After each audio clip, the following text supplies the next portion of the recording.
everyone. So in this video, I will be discussing different types of array methods in details with the help of examples.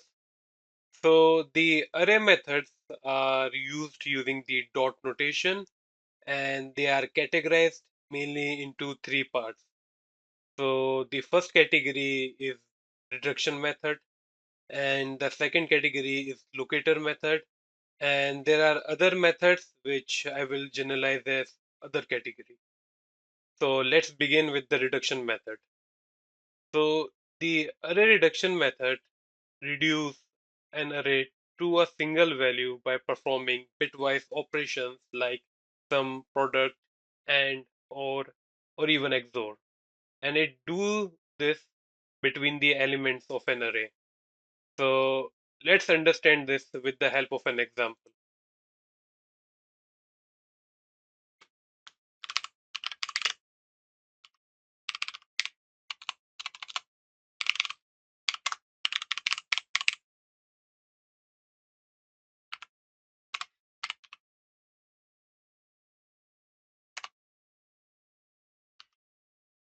So I will declare one unpacked array and I will name it ARR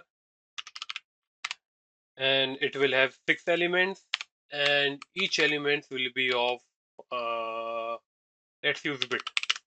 So each element will be of a single bit data type.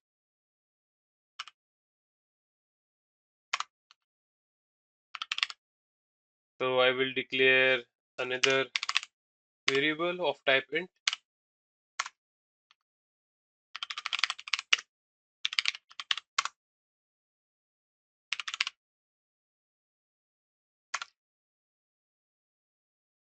So I will iterate through each elements of this array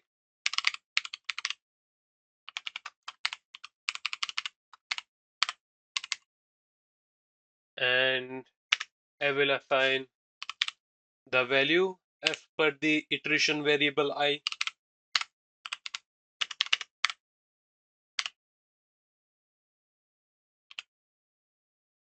So remember, since this array is of just a second.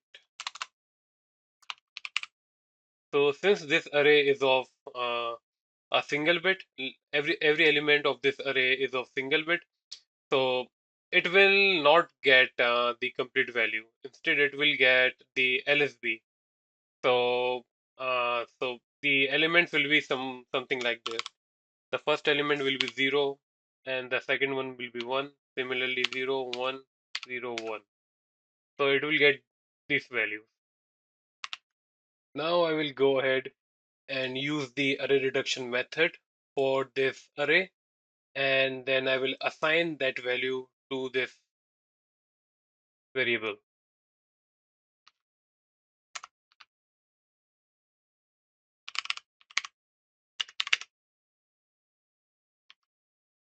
So we can do that just by writing ARR followed by a dot notation and the method you want to use.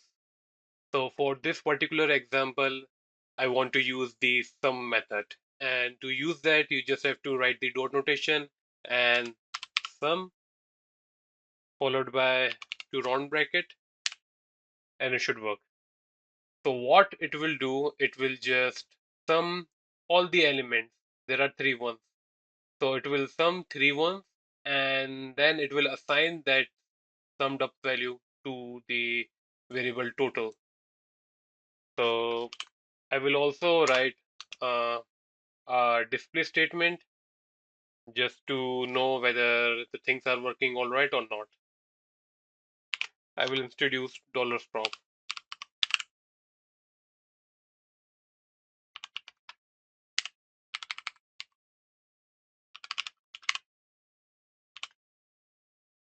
So before that, let's check for any possible compilation error.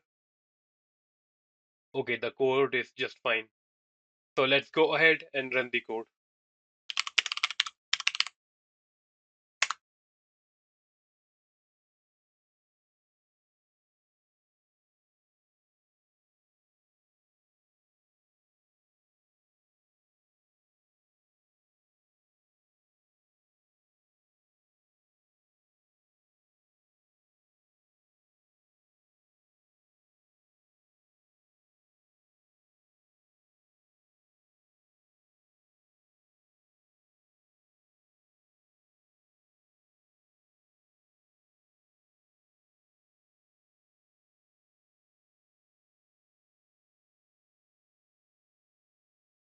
Okay, so the answer is 1, which is unexpected.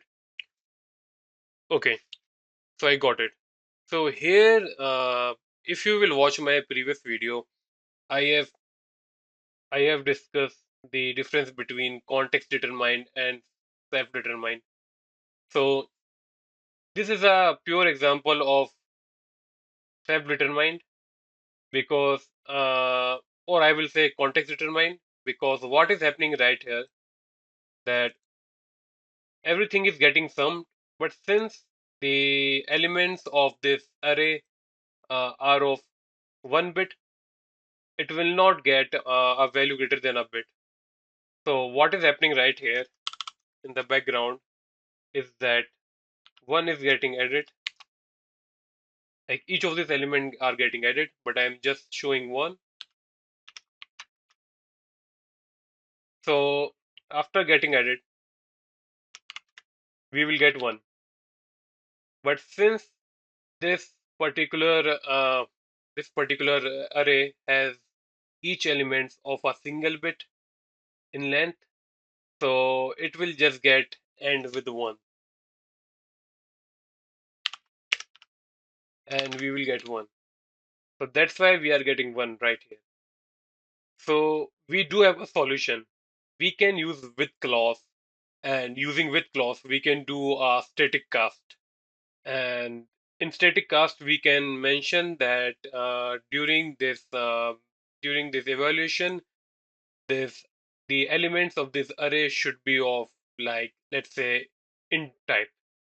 So we can do that just by writing with, and then we can just do the static cast. I will write int as my desired type, and I will highlight the item. So this is the keyword item, and here item is pointing towards the elements of this array. And this is a static cast, and it will cast each element which are of bit data type to be of int data type. So after this, we will get the correct sum. So let's find out. First, I will save the code and I will simulate the code.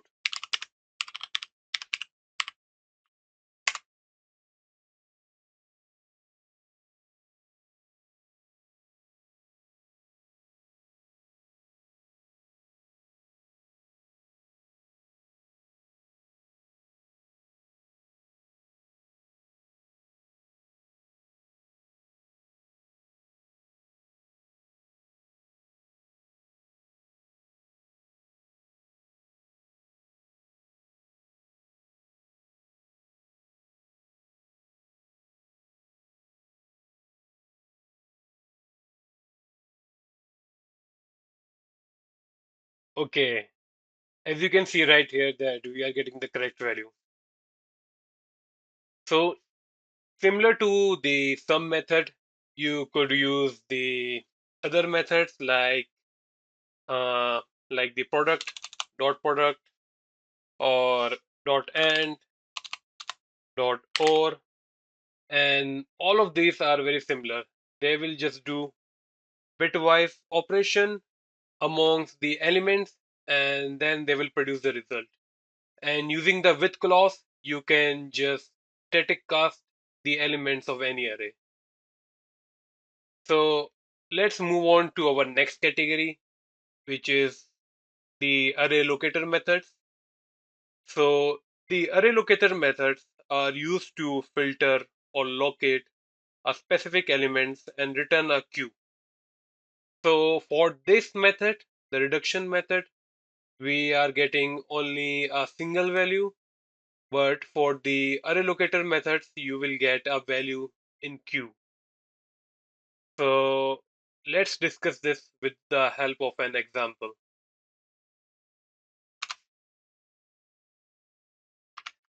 So I will be declaring 3 array elements. The first one, I will name it A, and each element will be of int data type, and it will have 6 elements like the previous example. and I will just go ahead and assign some values.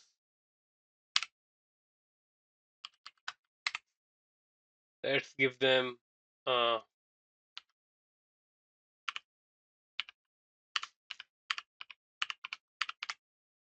okay. So for the next element, I will mention a dynamic array and I will name it B. And this is how we declare a dynamic array. You just don't have to mention the length. And using that, I will initialize some values. Let's give it the opposite value.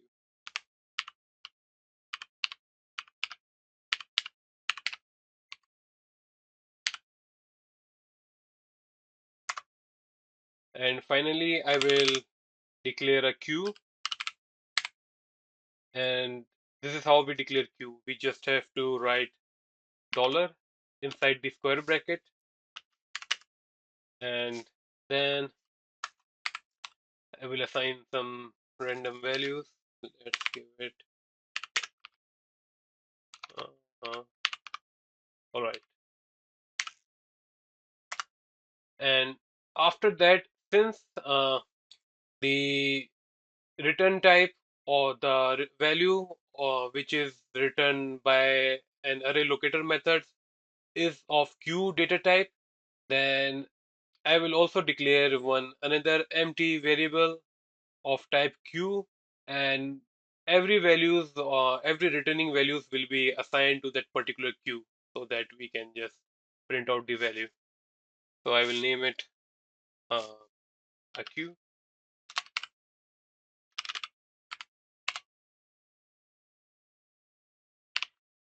and it should be of int.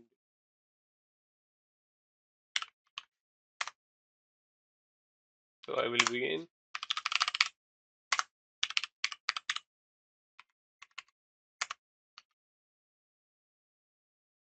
So there are lots of array locator methods. First, I will show you the minimum method. So I will just mention this, and I will use this on this queue, and I will similar to the array reduction methods. You just have to use the dot notation.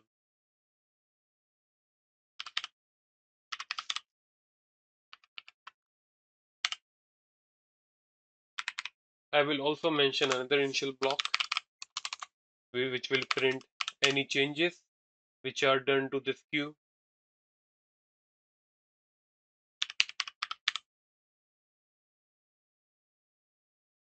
Okay, what I am doing right here.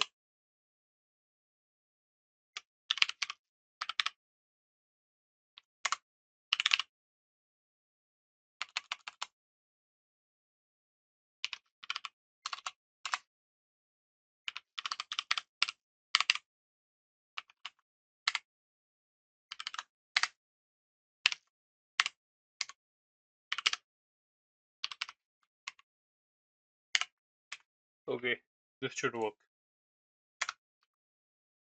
Then next, on the next time slot, I will assign the maximum value in this dynamic array. And we will use the maximum locator method. It is very simple. Just like min, we will use max.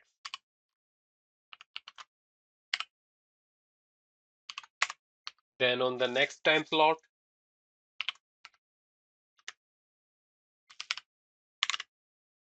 I will assign the unique method, and the unique method returns the unique values which are not getting repeated. But here, none of the values are unique, so I will make them unique. I will change the 3 to 2 and 5 to 6. And I will use the unique method on this array.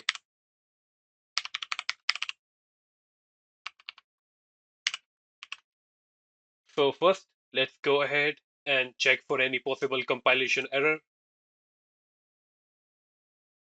Okay, the code is just fine. So let's go ahead and run the code.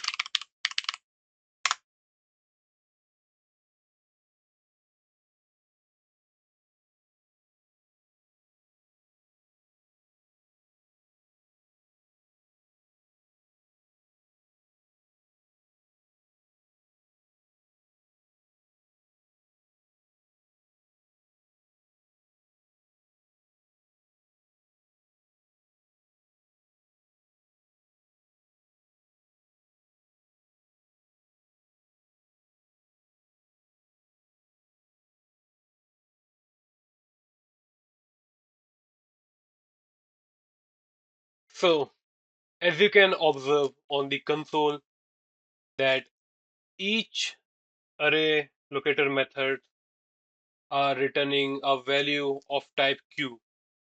That's why I assign the returning value of each array element to a Q.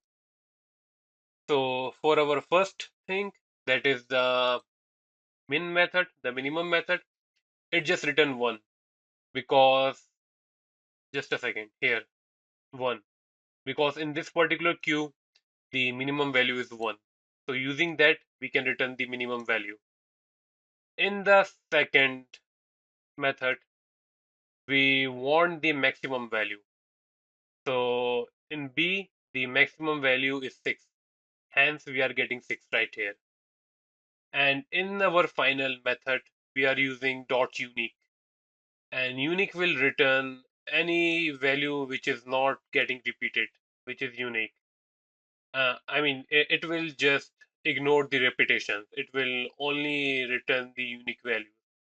So the first value we are getting 1. Then even though we have two twos, but we are only getting 1 2, it is because of the unique method. Similarly for 6, we are getting 1. So this is how simple it is to use array locator methods. So like array reduction methods, we can also use array locator methods using with clause. So allow me to demonstrate this with the help of another example. So the possible use case is that we want to uh, find any first element with value greater than 4 or value greater than 2. So we can do that just by using the find first method.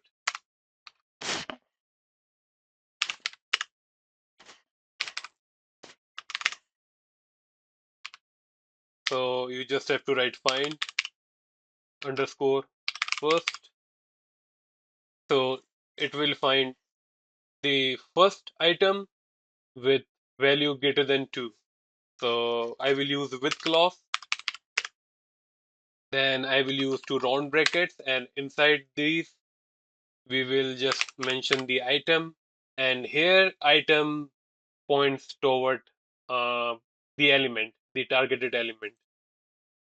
So the item should be greater than 2. So it will find the very first element which has a value greater than 2. So let's go ahead and simulate the code.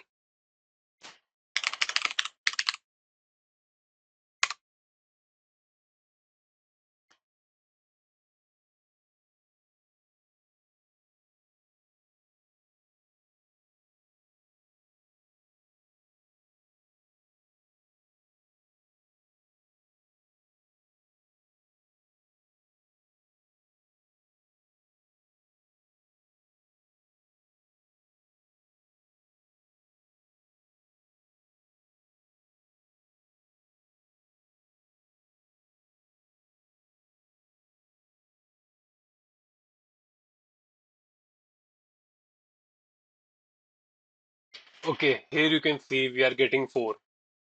So it will just look from the left side of the element. And I mean, because 1 here is the first element or the 0th element, then there are two twos, and 4. So the first item which is greater than 2, the very first element is 4. So that's why we are getting 4 right here. Similarly, we can do the same thing just by replacing first with last. So it will find last item which is greater than 2. So I will just go ahead and write it on another line instead. We'll copy it.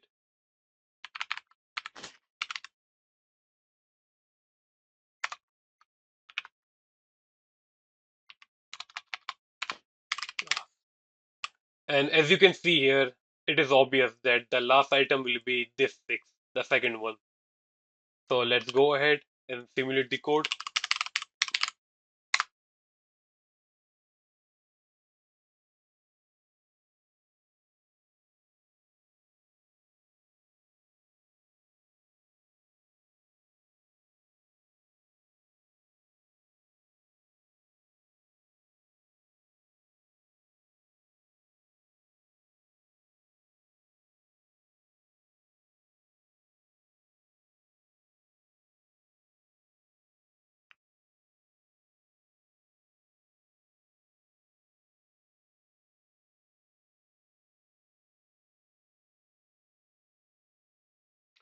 So you can see right here that we are getting 6.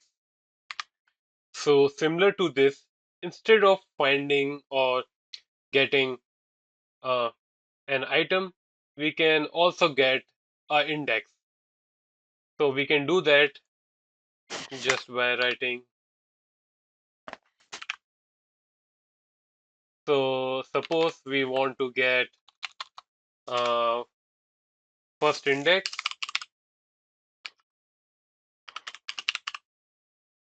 with the element or the item, let's say equals to 6.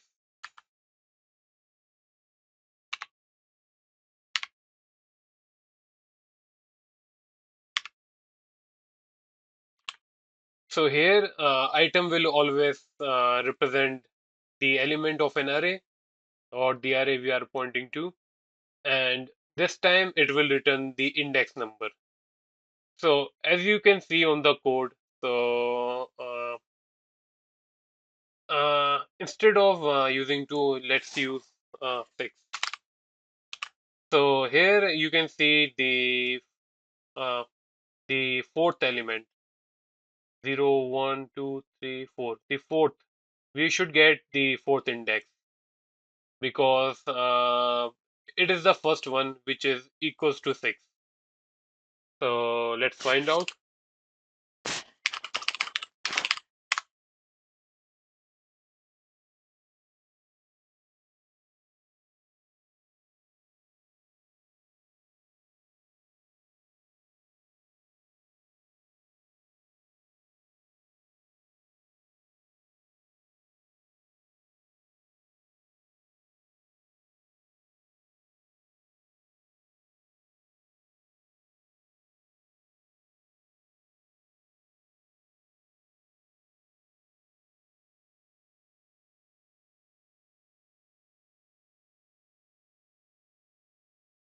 Yep, we are getting 4.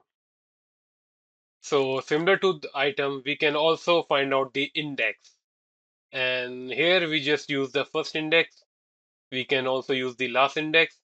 Here we can, instead of using equal, we can mention the greater than or the lesser than. So it is this simple. So what happens if you are not satisfying any condition? Like if you want, for example, for this case, if I want to an element which is equals to 68. So since there are no elements which has the value of 68, it should return a empty queue. So let's find out.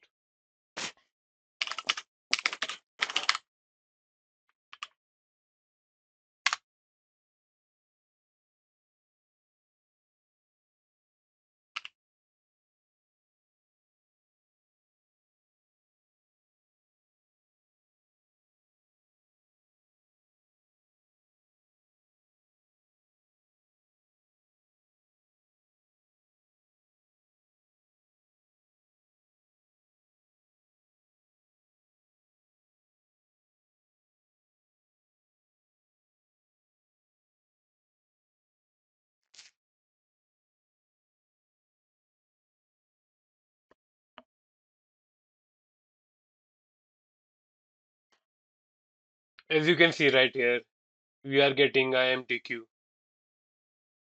So let's move on to the other remaining methods. These are mostly uncategorized, but I will just refer them to as the other methods. So I will show you all the other methods right here. And I will use those other methods for this dynamic array. So I will replace this problem monitor and I will put this dynamic array as an argument. So the most useful ones are reverse sort, the right sort, and the shuffle. So I will show you all of them one by one. So for the first example, let's use reverse. So remember, the array reduction method will always return a single value because those operations does the bitwise operations between the elements. And for the array locator methods, we will always get a value of q data type. But for these other methods, we will get a value of array data type. So we will get an array. So I will just go ahead and write reverse. And in the next time slot, I will do the sort operation.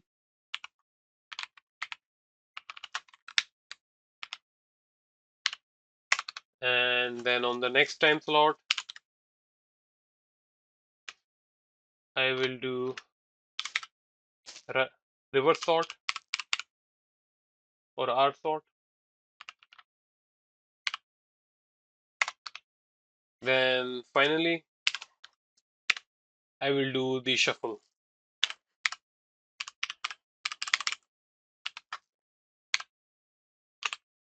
So let's go ahead and simulate the code.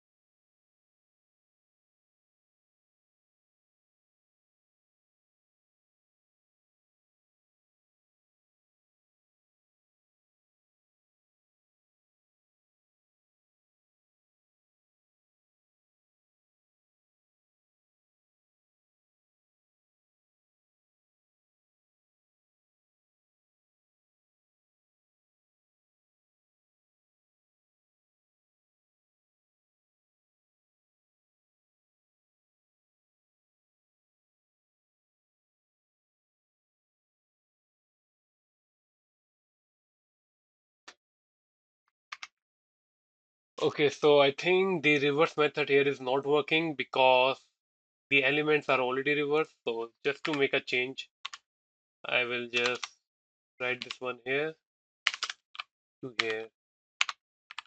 And I will also shuffle one more element. I will replace 6 here with 4 and 4 here with 6. So let's go ahead and run the code for one more time.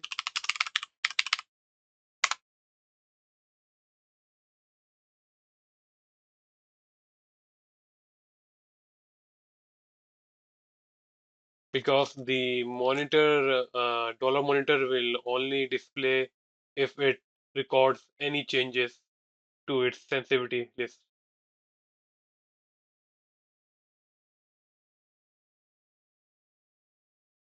I think this time it should probably work.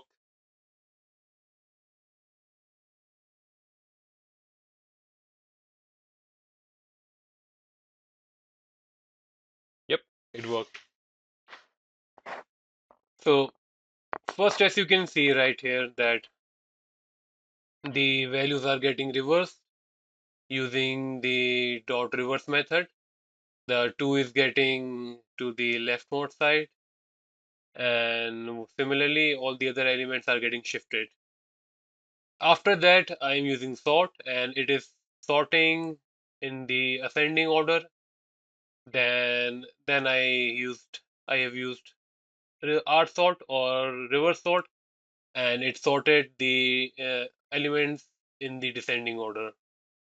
After that, I used shuffle, and it is just shuffling the elements in random places or indexes. So that's all about for three of these array methods categories.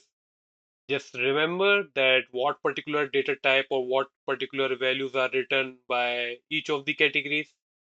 And I hope you find this video useful. Thank you so much and stay tuned for more. Thank you.